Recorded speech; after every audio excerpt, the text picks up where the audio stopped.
Welcome to Built on Faith Homestead or Leaving Egypt, depending on which video platform you like to watch your content on. My name is Justin. I live with my wife Melissa, and we live in a little tiny house, and we have 3 children, and we just do the best we can to serve the Lord and live a self-sustainable life. And today I thought I'd bring you along as I try to move that chicken coop back there today, the mobile chicken coop, kind of show you what that's all about. I'll show you what the grass, how it looks, even early in the spring, just as things are starting to green up from moving the chickens, what kind of improvements or non-improvements that makes. And I want to talk about why we should all think about either alternative electricity, or maybe even better yet, trying to think of ways to survive without electricity, because there has been a warning sent out for a large population in the United States to be preparing for potentially rolling blackouts and power shortages. So come along with us as we talk about that stuff. I once was lost, oh, but now I am found. Was blind, but now I see. You can kind of see that circle. That's where I had them for an extended amount of time this winter when it was really cold. But it is already starting to fill back in. And remember, we are just now in the first little parts of greening up. So this circle was about 2 weeks ago that they were in. This was just mud whenever I moved it. And you can see how bright green the grass is, or at least I don't know if you can or not. I don't know if it's coming through on camera, but it's a lot brighter green than the rest of the grass that is growing.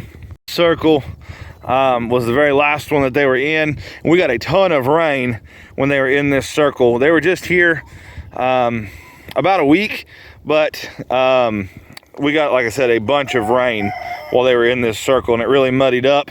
But it's already starting to have some grass poke through, and the grass that is poking through, once again, is a lot brighter green than the other grass.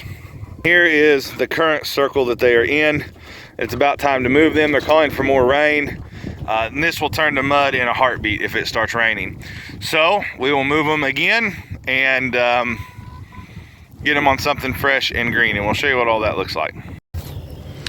All right, so obviously the first thing you want to do is shut off the solar power pack that is making this fence electrified. I prefer not to get shocked. Pick up the poles, get the netting kind of situated where you can move it, and then we will move the coop. So come along with us. This little light of mine, I'm gonna let it shine. This little light of mine, I'm gonna let it shine. These poles, you can see there, right? They go down kind of like so. You just step on them and push them down.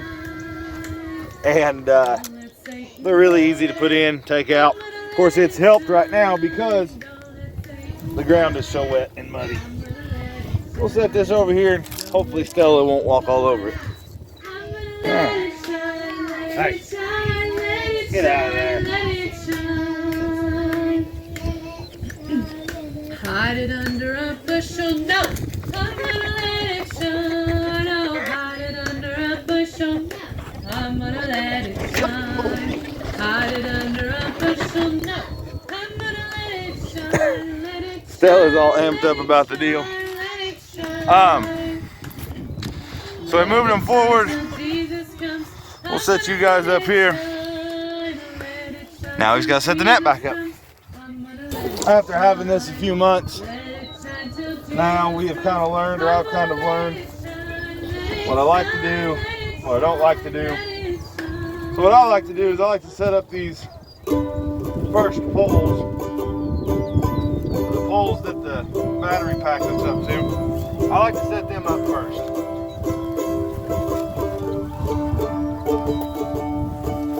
And the rest of them, I just lay down real loose so I can build my circle around this thing.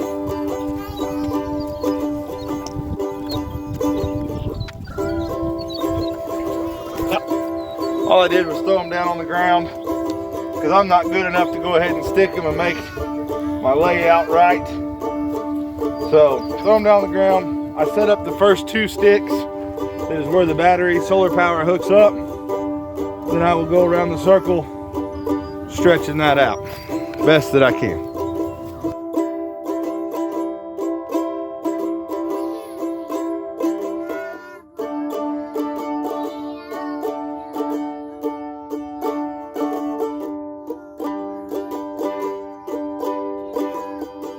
So now we got the circle all set up all the way around the coop.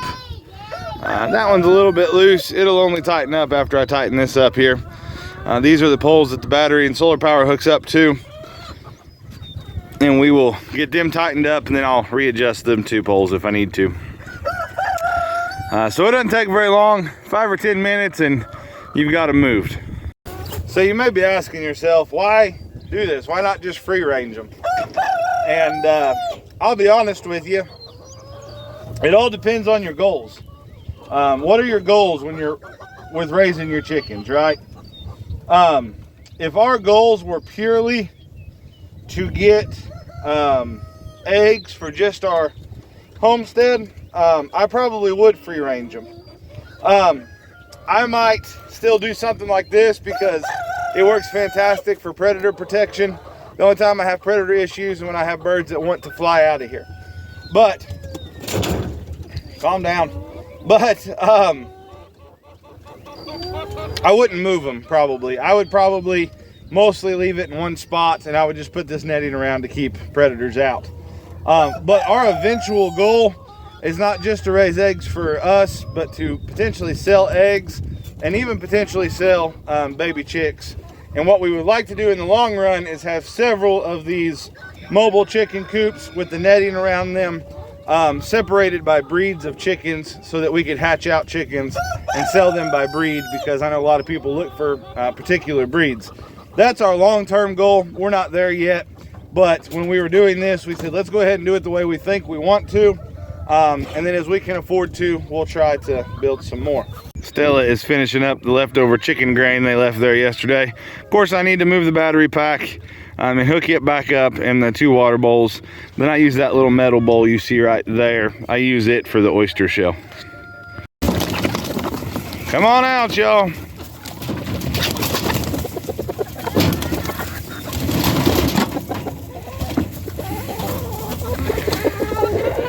And of course, they will be incredibly happy. This is what will give us them good dark yolks. Also with our other goals, right? I do like to keep them pinned up where they can't get into our garden in the summertime. And also, what this does for us is this allows us to use the chickens to work for us if we want to. So we could put this in our garden over the winter time to put fertilizer down in our garden. We could put it in a real brushy area if we got a place we kind of want to start cleaning up. There's just a lot of advantages for us besides just potentially raising up some different breeds of chickens and keeping them halfway separated. So once again, it all just depends on your goals and kind of what you're trying to accomplish.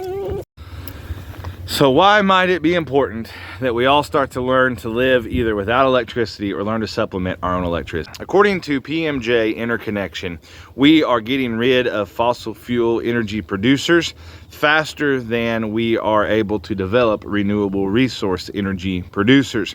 And let me show you this article here. According to this article, which comes from the Wall Street Journal of all places, says that as we continue to force electric energy producers to use renewable resources and get off fossil fuels, the warnings just keep coming.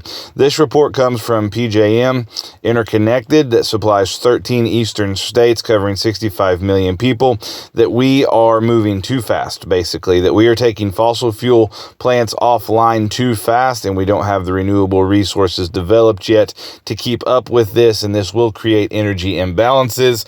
According to the Wall Street Journal, this is just a fancy way or a delicate way to say to prepare for rolling blackouts and electric shortages. So, let me show you a map of what they think the area that this will affect directly. So here you can see, according to the map, a little bit of Illinois, Michigan, Indiana, and then a whole lot of Ohio and Kentucky, all the way over to the East Coast, as you can tell, covering very large population sections. After showing you that map, here's what I don't want. I don't want you to get lulled into complacency by going, well, I don't live there, like it's all going to be okay. Here's part of the problem. A, they produce enough electricity by using these fossil fuel plants to help out other territories of the grid in the United States whenever they have issues, right? And also, if they're having trouble and saying that by 2030, if these policies continue, by 2030, we're not going to be able to produce enough electricity using renewable resources. Do you really think that won't be the case all around the nation? And so, here is my hillbilly, redneck, tinfoil hat wearing advice, if I had any advice at all. Maybe not advice. Here's my thought process, and you can do with it what you want. How about that? Here's my thought process. If we all of us right now start taking steps, realistic steps to say, what would I do if I don't have electricity for an extended amount of time? Start coming up with game plans, right? Most of us probably don't have the finances to go out and buy a $75,000 solar power off-grid system, right? Like most of us are 50,000 or 40,000 or even 10,000 or even probably 5,000, right? Probably most of us do not have the finances to do that. On top of that, you probably still need some sort of diesel power generator as a backup system. We probably all are going to not have those type of resources. If you have those type of resources, fantastic, right? But most of us probably do not.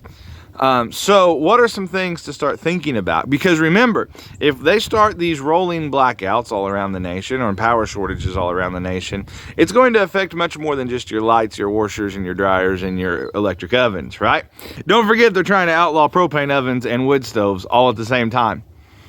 So if they outlaw propane ovens and wood stoves and make us all go to electric, and then we already don't have the electrical system available as far as renewable resources go to produce enough electric now, do you really think it's going to get better? But anyhow, it's going to affect a lot more than just your lights and your oven and your, right? So deep freezers as well. What so many people depend on in rural America, right? Going and butchering a beef and hogs and stockpiling their freezers so that they have meat all year long, right? That's your freezers too. That's your deep freezers too.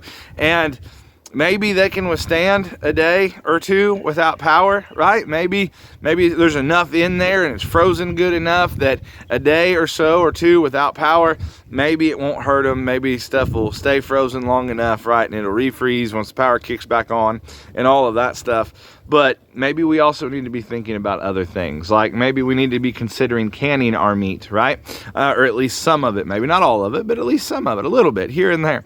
Maybe we need to consider going ahead and taking steps now, right? Maybe it's not solar power for your entire house, but maybe much like the electric netting is for our chickens, right? Maybe you have some sort of little solar battery packs where you can charge things like your cell phone or maybe some power tools, some stuff that is not quite as expensive, and start kind of building into that, right?